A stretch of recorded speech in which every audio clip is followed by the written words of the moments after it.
estás, hermano querido? Una vez más nos encontramos contigo a través de este canal que dimos a llamar La Biblia Habla. Aquí estamos con Lorena Correa, nuestra compañera que nos ayudará en el estudio del día de hoy. Estamos muy contentos de reencontrarnos con ustedes. Estamos en la provincia de Entre Ríos, en la República Argentina, y desde aquí será nuestra sede de estudios bíblicos a partir de ahora. Seguiremos con el tema que veníamos tratando la semana pasada. Hablamos acerca del diezmo y vimos algunas cosas muy interesantes acerca de él. Por ejemplo, nos dimos cuenta que no se trataba de dinero, sino de comida que debía haber en la casa de Dios para los levitas. Y lo que trataremos el día de hoy es la continuación y terminación de este tema, que daría para mucha tela que cortar este tema, pero vamos a simplificarlo de la manera más simple y sencilla.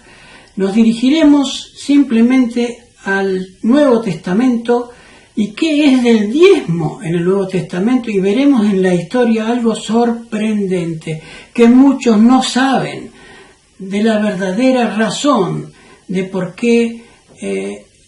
No queremos dar más detalles sobre esto. ¿Quieres saber? Acompáñanos en el video. Vamos entonces primeramente a pedirte que te suscribas a nuestro canal, que acompañes nuestra humilde tarea dándole like con el pulgar para arriba, compartiendo nuestros videos. Si crees que hay alguien que debería conocer esta verdad, pues comparte el video. Y también queremos, sobre todas las cosas, pedirte que ores por nosotros, que Dios nos ayude sobre todas las cosas a llevar la vida correctamente como Dios debe o pide que vivamos los cristianos. Muy bien, vamos entonces a postrarnos de rodillas y a buscar a Dios en oración para así ya entrar de lleno en el estudio de esta tarde. Cariñoso Señor, que estás en los cielos, te agradecemos por tu amor, tu bondad. Te pedimos con humildad, Señor, que dirijas este estudio en este día, que pongas palabra en nuestra boca y que ilumines nuestra mente, para que cada comentario que hagamos sea nada más y nada menos que para tu inspiración y para tu gloria y honra. Nos ponemos en tus manos de amor, cariñoso Dios, por los méritos de Cristo Jesús. Amén. Muy bien, sin más entonces ya iremos de lleno al estudio de la palabra de nuestro Dios. Tema del diezmo en el nuevo pacto, dice el título. Primera pregunta o ítem que nos interesa en esta tarde. ¿Cómo se sustentaba Jesús en su ministerio? ¿Qué opinan ustedes? ¿Cómo se sustentaba Jesús? ¿Se valía Jesús del diezmo o directamente? Mejor dicho, vamos a la palabra de Dios, que la palabra de Dios nos responda. La Biblia habla, es este canal, y por lo tanto la Biblia debe hablar cómo Jesús se sustentaba. Lucas capítulo 8, versículos del 1 al 3. Recordemos que hoy utilizaremos la versión NTV, que es mucho más explícita y mucho más clara para este tema especialmente. La versión NTV. Dice Lucas capítulo 8, versículos del 1 al 3. Poco después Jesús comenzó un recorrido por las ciudades y aldeas cercanas, predicando y anunciando la buena noticia acerca del reino de Dios. Llevó consigo a sus 12 discípulos, junto con algunas mujeres que habían sido sanadas de espíritus malignos y enfermedades. Entre ellas estaban María Magdalena, de quien él había expulsado 7 demonios; Juana, la esposa de Chuza, administrador de Herodes; Susana y muchas otras que contribuían con sus propios recursos al sostén de Jesús y sus discípulos. ¿Qué es lo que vemos aquí? En Lucas capítulo 8, versículos del 1 al 3. Dice lo interesante. Jesús andaba siempre con sus 12 discípulos. ¿Tenía tiempo Jesús de cocinarse, de prepararse sus alimentos, de sustentarse a sí mismo? No. porque él se debía en su ministerio directamente a la predicación. Y aquí vemos, sobre todo en el versículo 1, Poco después Jesús comenzó un recorrido por las ciudades y aldeas cercanas, predicando y anunciando la buena noticia acerca del reino de Dios. Llevó consigo a sus 12 discípulos. Jesús llevaba consigo a sus 12 discípulos, pero ¿iban solo sus 12 discípulos acompañándolos? No, notemos lo que nos dice el versículo 2. Junto con algunas mujeres que habían sido sanadas de espíritus malignos y enfermedades. Entre ellas estaban María Magdalena, de quien él había expulsado 7 demonios. Versículo 3. Juana, la esposa de Chuza, administrador de Herodes, Susana y muchas otras que contribuían con sus propios recursos al sostén de Jesús y sus discípulos. ¿Cómo se sustentaba Jesús? Versículo 3 dice que todas estas personas que acompañaban a Jesús, las mujeres que habían sido sanadas, de las cuales también habían sido echados demonios, que ¿cómo se sustentaba Jesús? Con los recursos propios de estas personas.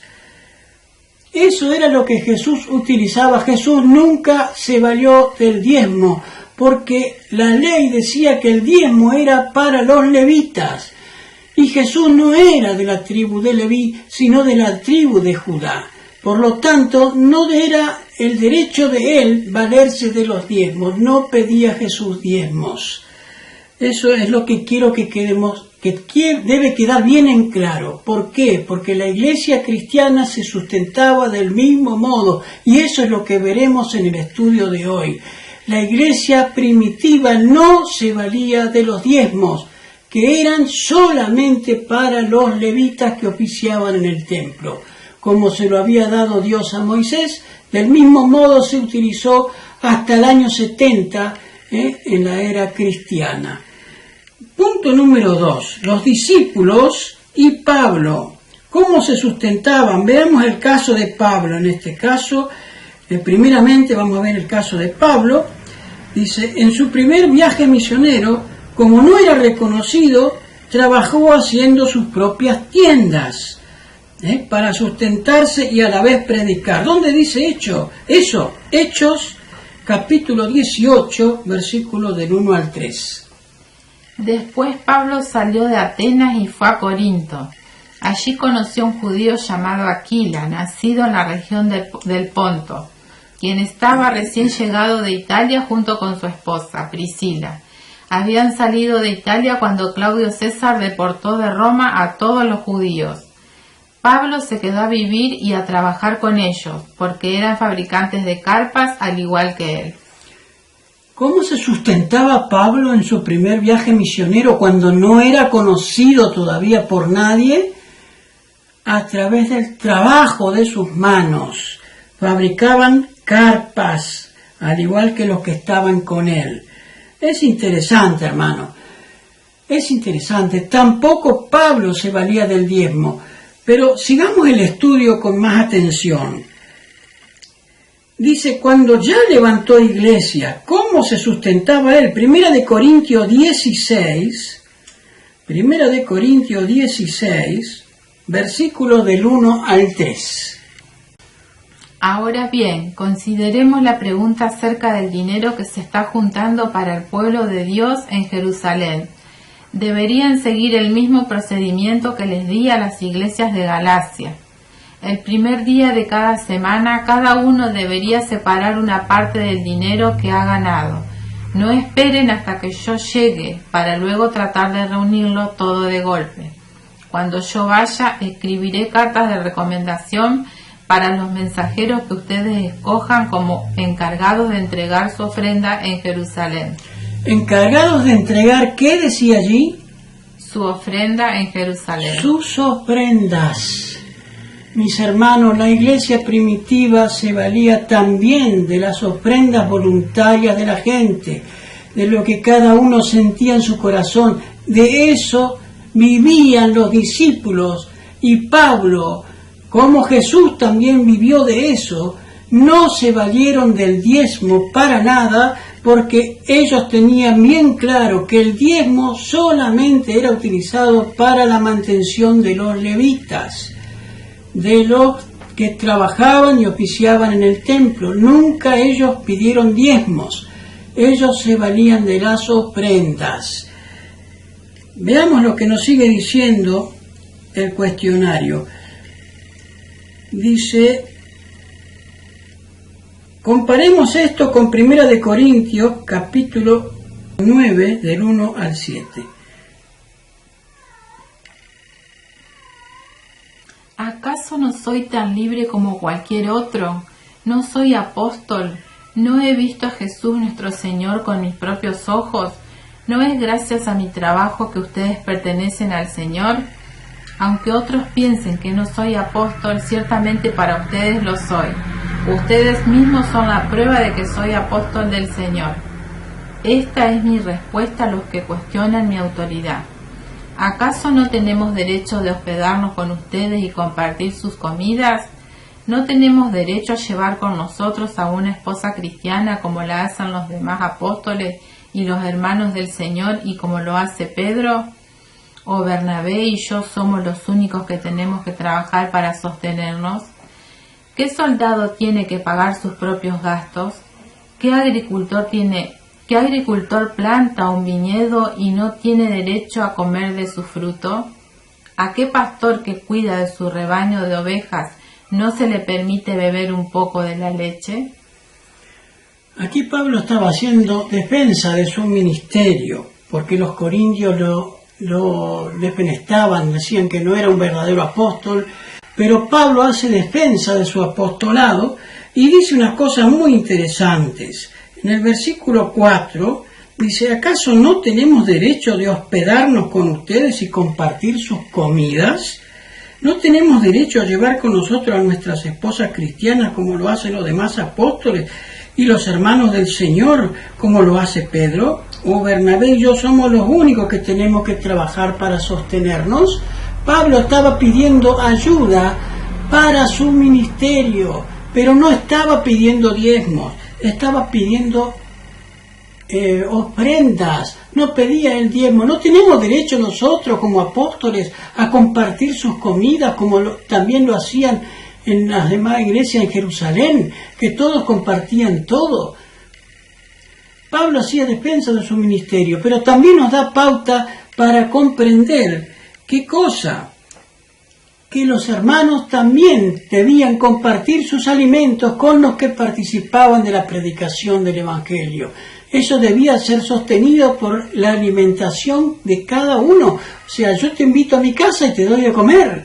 No te llevo a mi casa para que vos mires cómo como yo. ¿No es cierto? Eso es lo que él estaba pidiendo. No tenemos derecho nosotros a tener estas cosas que los demás tienen. Porque yo también soy apóstol del Señor, yo también vi a Cristo, dijo Pablo. Es interesante, Pablo no dice, no tenemos nosotros derecho al diezmo, no dice eso Pablo. Dice, nosotros tenemos derecho a compartir la comida y las ofrendas también para sostenernos. La iglesia primitiva no pedía diezmos, se mantenía con ofrendas. Sigamos con el estudio. ¿Qué decía la ley de Moisés? ¿Qué decía la ley de Moisés sobre estas cosas? Deuteronomio 25:4. Vayamos al Antiguo Testamento, Deuteronomio 25:4. Mira lo que nos dice la palabra del Señor. No le pongas bozal al buey para impedirle que coma mientras trilla el grano. Ahí está. No le pongas bozal al buey mientras trilla el grano. ¿Qué es trillar? Bueno, se cosechaban las cosechas de granos, se ponían un lienzo en el piso y se hacían pisar por los bueyes. Pero muchos que no querían perder su capital ponían bozal a los bueyes para que los bueyes no comieran de lo que estaban pisando, para separar el grano de las espigas. Entonces, el Dios, al ver esto, le manda a través de Moisés, diciendo, no le pongas bozal para impedirle que coma mientras trilla el grano. Ahora, hermanos, Este texto es muy usado por muchos que dicen que nosotros tenemos derecho al diezmo porque, dicen, no le pongas bozal al buey que trilla, pero aquí no se estaba refiriendo del diezmo, hermanos, se estaba refiriendo a las ofrendas. ¿Y cómo sabemos esto?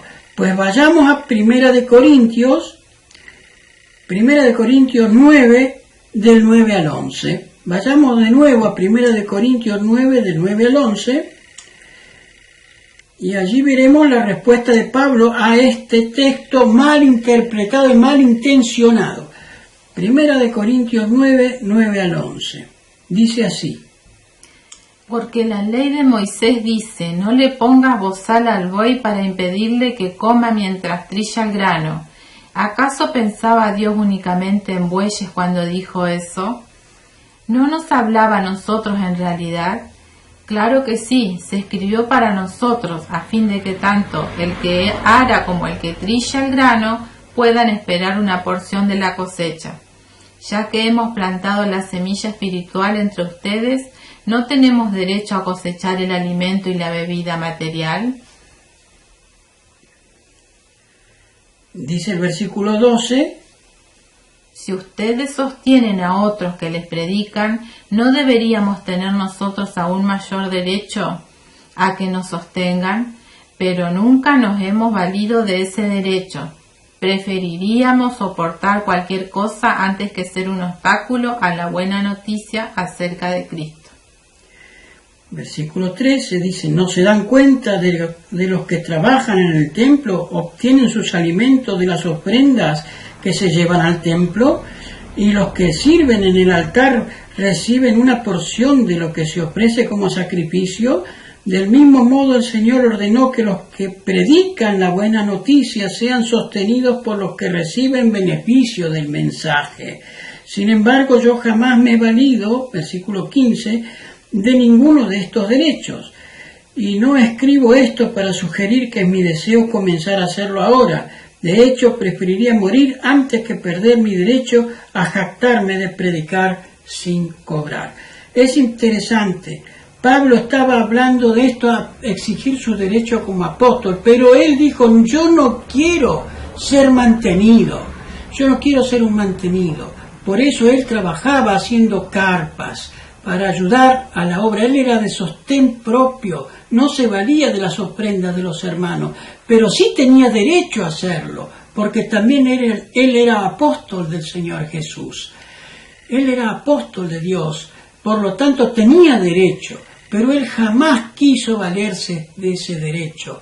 Pablo era un hombre íntegro, un verdadero cristiano, no se valía de lo que a él le correspondía.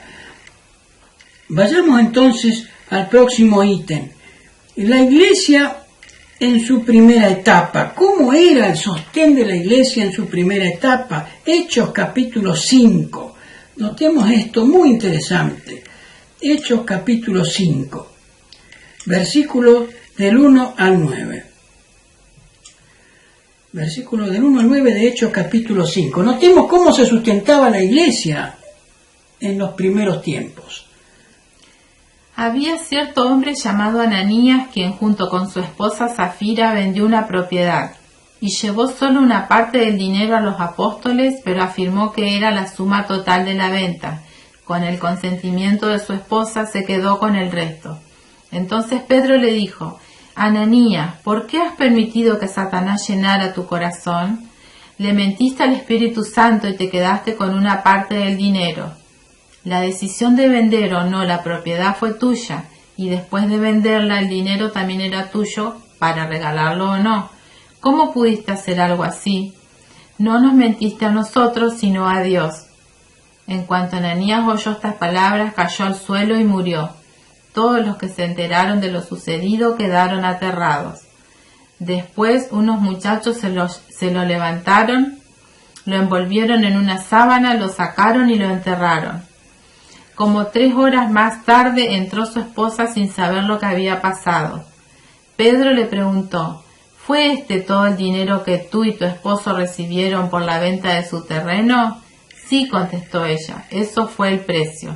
Y Pedro le dijo: ¿Cómo pudieron ustedes dos quisiera pensar en conspirar para poner a prueba el Espíritu del Señor de esta manera? Los jóvenes que enterraron a tu esposo están justo fuera de la puerta. Ellos también te sacarán cargando a ti. Aquí vemos el caso de Ananías y Zafira.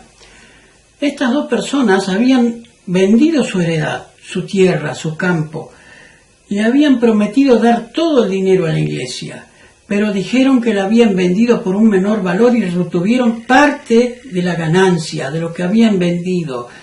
Entonces, aquí nos da una pauta no solamente por el hecho de la mentira de Ananías y Zafira, sino el hecho de que todo lo que vendían era puesto a los pies de los apóstoles. No había diezmo, se ponía todo.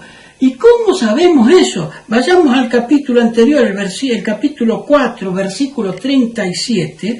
Miren lo que dice, si quieren leer el 36 para mejor dato, vamos a leer el versículo 36 del capítulo 4. Por ejemplo, había un tal José a quien los apóstoles le pusieron el sobrenombre Bernabé, que quiere decir hijo de ánimo. Él pertenecía a la tribu de Leví y era oriundo de la isla de Chipre. Vendió un campo que tenía y lo llevó el dinero a los apóstoles. ¿Qué dice acá? ¿Le dio el diezmo a los apóstoles de lo que había vendido? No, llevó todo el dinero de lo que había vendido y lo puso a los pies de los apóstoles. Lo mismo habían hecho Ananías y Zafira, o debían haber hecho Ananías y Zafira, pero ellos retuvieron parte de la heredad. ¿No es cierto? Así se sostenía la primera iglesia, hermanos. La primera iglesia cristiana no se valía de diezmos, vivían de las ofrendas que daban los hermanos de corazón, eran dadores alegres, y nadie decía esto es mío o esto es tuyo. Todo se compartía, todos eran igualmente ricos y no había pobres. No había pobres. ¿Por qué? Porque todo se compartía. Eso era el espíritu de la primera iglesia, mi hermano. Y hoy encontramos iglesias o denominaciones que piden diezmos y se olvidan de las necesidades de los hermanos. Nadie comparte de sus ganancias la ofrenda, sino que la alimentan a sus dirigentes con los diezmos. Pero los diezmos no son nuevo testamentarios, no pertenecen al Nuevo Testamento. Los diezmos pertenecían a la tribu de Leví, al templo. Allí sí se debía dar los diezmos, pero la ley del diezmo caducó desde el momento que el velo del templo se rasgó en par con la muerte de Cristo. Pero lamentablemente, como los judíos no aceptaron al Mesías, el templo siguió hasta el año 70. Y allí vamos a ver ahora en la historia algo muy interesante. Veamos lo que pasó con el templo después de Cristo. Después que Cristo muere en la cruz y después que Cristo es levantado hacia el cielo, veamos qué pasó aquí en el templo de Jerusalén, cuando es destruido en el año 70. Veamos qué nos dice la historia. Nos habla de un impuesto que el Imperio Romano había puesto. Veamos lo que nos dice la historia. El impuesto fue inicialmente impuesta por el emperador romano Vespasiano como una de las medidas en contra de los judíos, como resultado de la primera guerra judeo-romana de los años 66 y 73 después de Cristo. Vespasiano impuso el impuesto a la raíz de la revuelta judía. Se impuso el impuesto sobre todos los judíos en todo el imperio, no solo en aquellos que tomaron parte en la revuelta contra Roma. Se impuso el impuesto después de la destrucción del segundo templo en el año 70, en lugar de la tasa o diezmo a pagar por judíos hacia el mantenimiento del templo. El monto recaudado fue de 2 denarios, equivalente a la mitad de un ciclo que judíos observantes habían pagado previamente por el mantenimiento del templo de Jerusalén. El impuesto era dirigido, por el contrario, hacia el templo de Júpiter. Capitolino, el principal centro de la antigua religión romana. El Fiscus Ludaicus fue una humillación a los judíos. En Roma, un procurador especial conocido como Procurador Ancapitularia Ludaeorum era responsable por la recaudación del impuesto.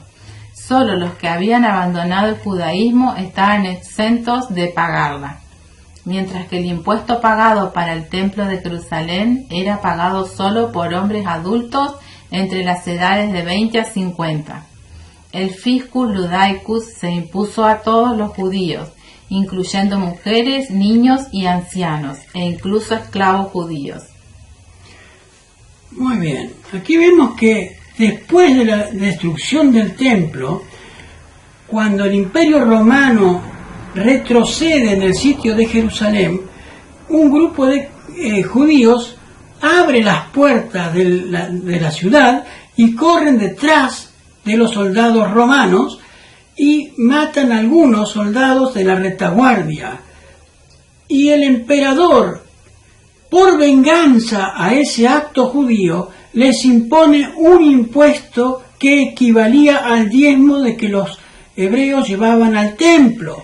Por lo tanto, como el templo ya no estaba más, ahora no solamente los hombres mayores de edad debían pagar devolver el diezmo, sino que todos debían pagar el importe del diezmo al emperador. ¿Para qué? Para construir el templo de Júpiter. Para construir el templo de Júpiter. Roma construyó el templo de Júpiter a través de un impuesto o diezmo que se le cobraba a los judíos. Se llamaba el Fiscus Ludaicus. Era impresionante. Esto es impresionante, hermano, porque Dios tenía como sustento a los levitas, pero no todos debían pagar el diezmo. Los niños, ni las viudas, ni los huérfanos, ni los pobres debían devolver el diezmo porque no era exigido por Dios. Pero en este caso, a través del impuesto que el emperador romano le decreta al pueblo judío, y no solamente en Israel, sino los que estaban en todo el imperio debían pagarlo, se le impone un impuesto que equivalía a la 10ª parte de lo que ellos ganaban. Y esto lo debían pagar todos, incluyendo mujeres, niños, ancianos e incluso los esclavos judíos. Esto es historia, hermanos. Esto no se puede defenestrar. Roma imperial impuso también un diezmo para el pueblo judío. Pero esto es para el pueblo judío. ¿Y qué pasa con los cristianos? Con el imperio sacro romano cristiano. Veamos lo que nos dice esta cita histórica. A ver, veamos la cita histórica. Dice: en 754-755, Pipino inicia una reforma monetaria con la adopción del denario de plata en 755 e instaurando el diezmo en 756. El edicto de Ver fue una primera tentativa de uniformar el peso y el aspecto del denario de plata franco, pero la marca de la autoridad real no figura sistemáticamente en la moneda hasta la llegada de Carlomagno a partir de 793. Aquí vemos, según la historia, que Pipino el Breve instituye el diezmo en el Sacro Imperio Romano en el año 756, mi hermano. ¿Y para qué se utilizaba ese diezmo? Para la construcción de capillas, para la mantención de los prelados, para la construcción de capillas. En el 756 se instituye el diezmo en el Sacro Imperio Romano Cristiano. Entonces, el diezmo se reinstituye en el siglo VI, pero antes, desde el Antiguo Testamento, o mejor dicho, desde que el templo de Jerusalén fue destruido en el siglo I de la era cristiana hasta el siglo VI, no hubo diezmo. La iglesia no se valían por diezmo. Recién en el 756, a través del edicto de Ver, este personaje, Pipino el Breve, instituye el diezmo en el Sacro Imperio Romano para la construcción de capillas y para la mantención de los prelados. Mis hermanos, no se dejen engañar.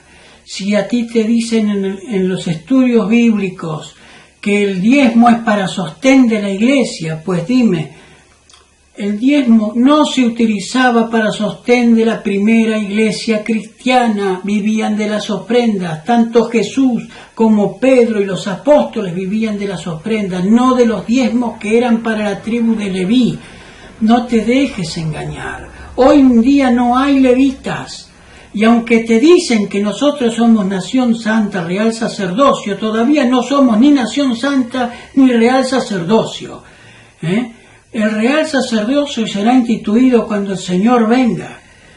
Y el real sacerdocio lo tiene Dios en el cielo, pero Dios no necesita del diezmo para sostenerse, mi hermano. Cuidado, si a ti por no devolver el diezmo no te permiten ser miembro de una iglesia, si a ti por no devolver el diezmo no te permiten tener cargos en tu iglesia, pues hermano, tú no te sientas obligado a devolver el diezmo, sino sientes en tu corazón el deseo de hacerlo. Porque no es ley de Dios devolver el diezmo se debía devolver a los levitas. Eso sí que era ley. Pero ahora no existen más los levitas ya, no existe más el templo de Jerusalén, ni hay quien oficie en el templo de Jerusalén. La iglesia cristiana se basó en ofrendas para su sustento, no en diezmos. Mi hermano, esta es una verdad que nosotros quisimos expresar. ¿Por qué? Porque también entendemos que los que dicen ser del pueblo de Dios exigen diezmos si quieres ser miembro de determinada iglesia. Hermano querido, nosotros no estamos en contra del diezmo. No decimos que no se debe diezmar. Nosotros decimos que sí se debe ofrendar. ¿Y de qué? De todo lo que Dios te ha prosperado debes ofrendar, como Dios te ha prosperado. En el tiempo de la iglesia apostólica, todo se ponía a los pies de los discípulos. Todo era puesto a los pies de los discípulos. Nadie decía esto es mío. Mi hermano, nosotros tenemos que llegar a tener el Espíritu Santo en nuestro corazón, de tal manera que no nos sintamos impedidos de devolver a Dios lo que es de Dios, lo que Él nos ha permitido obtener. Pero no es solamente el diezmo, sino también las ofrendas. Si tú quieres devolver el diezmo, eres libre para hacerlo. Si tú no quieres devolver el diezmo, eres libre para hacerlo. No hay en la Biblia un solo texto en el Nuevo Testamento que avale la devolución de los diezmos. Pero si tú sientes en tu corazón el deseo de hacerlo, pues hazlo, mi hermano. Pero nadie te puede decir, si no lo haces, que tú eres un ladrón. Porque el diezmo no era de dinero, sino de bienes de la tierra.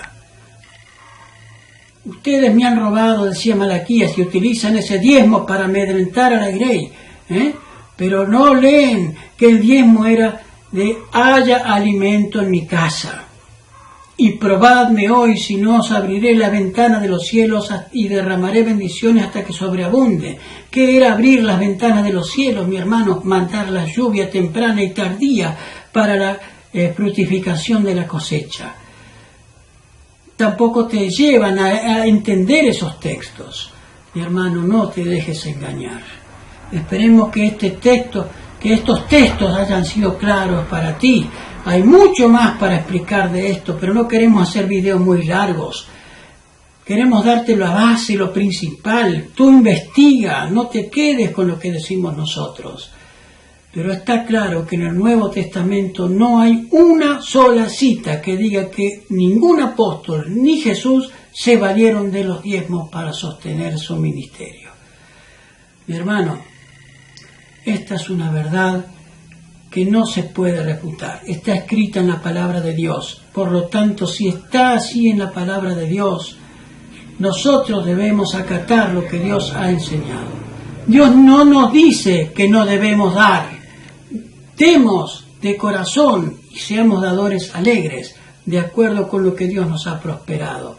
Pero nadie te puede decir cuánto tú tienes que devolverle a Dios. Hoy día nadie te debe exigir eso, porque no hay una ley que diga eso.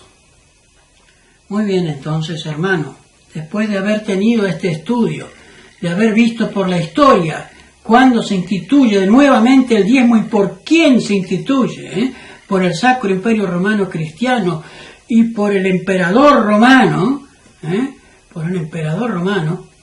Vespasiano, se instituye el diezmo, pero ya no era cristiano, no era para sostener la iglesia primitiva, sino para mantener la iglesia católica y para el Imperio Romano, para construir el templo de Júpiter. Mi hermano, pon en oración este tema. Habla tú con el Señor. Dios quiere que seamos dadores alegres, pero Dios no te obliga a ti a devolver hoy el diezmo. Bíblicamente no existe una cita bíblica que diga que tú debes devolver el diezmo. Y en cuanto a lo del buey que trilla, mi hermano, al buey que trilla está hablando de ofrendas, no de diezmos, no de diezmos. Los pastores hoy se deberían sustentar por las ofrendas, no por los diezmos. No debería existir los diezmos hoy en las iglesias cristianas. Porque muchos dicen, nosotros no estamos en el viejo pacto, nosotros estamos bajo el nuevo pacto. Bueno, en el nuevo pacto, mi hermano, no hay una sola cita o texto bíblico que avale el uso del diezmo para sostén de la iglesia. Sin más, vamos a postrarnos de rodillas y a terminar este estudio con una oración. Querido Padre que estás en el cielo, santificado sea tu nombre, Señor. Gracias te damos por la posibilidad de estar acá con Alejandro, hablando acerca del diezmo para otras personas que no conocen acerca de ello, que tú toques los corazones de esas personas, también que nos dirijas a nosotros, Padre, con tu Santo Espíritu, y pedimos que nos bendiga y que estés con todas las personas, con todos tus hijos en todo el mundo. Pedimos todo esto, es tu voluntad, en el nombre de Jesús. Amén. Amén. Como decimos cada vez que terminamos un estudio bíblico, lámpara es a mis pies tu palabra y lumbrera a nuestro camino. Que el Señor te bendiga, te guarde. No te olvides de suscribirte a nuestro canal, de apoyar nuestra tarea con tus oraciones. Si tienes comentarios sobre este tema, abajo del video puedes hacerlo libremente. No somos exclusivistas. Trataremos de responder con altura, con respeto a cada una de las opiniones de aquellos que comenten el video si quieren hacerlo.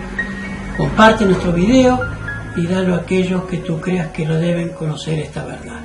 Que Dios te bendiga y hasta nuestro próximo encuentro.